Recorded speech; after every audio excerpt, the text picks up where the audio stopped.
simula na ng Gilas Pilipinas journey patungong FIBA Olympic Qualifying Tournament kung saan heto na nga't ngayong araw pumasok na sa training camp ang ating national team. Bagamat wala pang official lineup na inilalabas ang SBP, mukhang still mag-stick si Coach Tim Cone sa kanyang original roster, which is included nga itong sila Junmar Fajardo, CJ Perez, Chris Newsome, Calvin Optanas, Kari Thompson, Dwight Ramos, Carl Tamayo, Kai Soto, Kevin Kiambao at ang ating naturalized player na si Justin Brownlee na nagpakondisyon sa Indonesia. Well, kasama rin sana itong sila AJ Edu at Jamie Malonzo, kaso dahil sa injury, heto't pansamantagal na humugot ng kapalit si Coach Tim Cone at ipinasok itong sila Japet Aguilar at Mason Amos na kasama na rin nila ngayon sa training camp. So far, ang kulang na lang sana sa gila sa training camp ay itong si Kari Thompson, pero eto na nga't kapuputok lang ng balita. Unfortunately, officially ruled out na si Kari Thompson sa OQT dahil sa injury. Bulging disc o lower back ang iniinda ni Scotty na mismong kinumpirma ngayong araw ni Coach Richard Del Rosario. Well, literal na malaking kawalan to dahil mawawala ng energy guy bilang starting point guard ang ating national team. Pero good thing naman at nandyan pa itong sila CJ Perez, Chris Newsome at Dwight Ramos to fill the gap. Kaso malaki talagang mawawala, lalo't alam naman natin ang maibibigay ni Scotty, especially with Justin Brownlee. Pero nandyan na yan, it is what it is. 2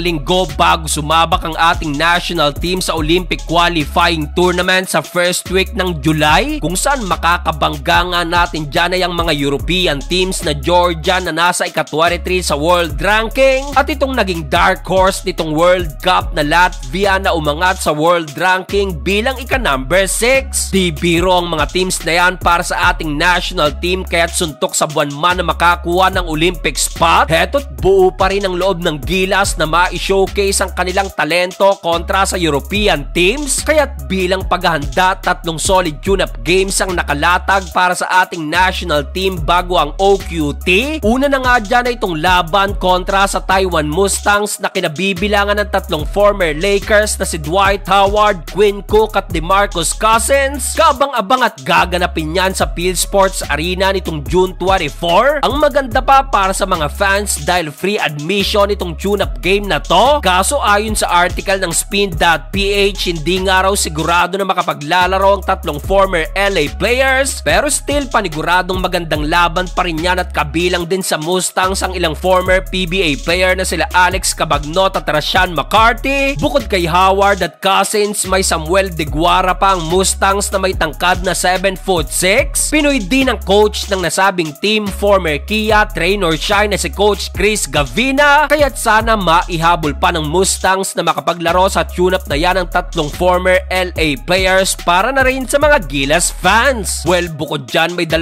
tune-up games pa ang ating national team para pa rin sa paghahanda sa OQT. June 27 kontra sa number 24 sa world ranking na Turkey. June 29 naman kontra sa number 15 world ranking na Poland. Kaya't despite na underdog sa paparating na kompetisyon na to, manalo o matalo ang mahalagayang experience na makukuha ng ating national team.